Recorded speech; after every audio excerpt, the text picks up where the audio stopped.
基督徒時刻感恩，不過只係對神啫，因為一切係神所賜予。小弟有啲唔同啦，對神時時感恩之外咧，對人對物咧都係會感恩嘅。前幾日食咗塊意大利鹹肥豬肉北海道芝士焗嘅加拿大頂級豬扒，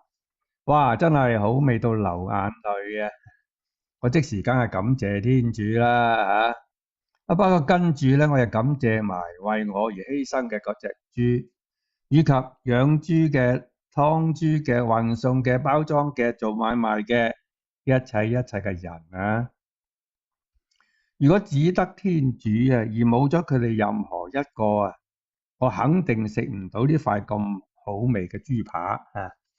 所以感恩於神之外咧，仲要感恩於人同埋物，包括埋咧運送嘅嗰架車，諸如此類咁啦。日本人咧喺呢方面咧就睇得好通透嘅，佢哋固然對人感謝對為咗延續自己生命而犧牲嘅一切嘅食物，對日常生活用嘅一切嘅物品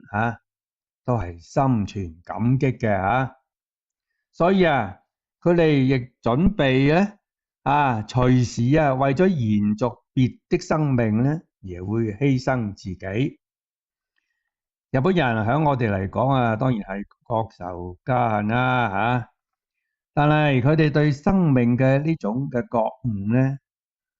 小弟就真係極之欣賞，以後佩服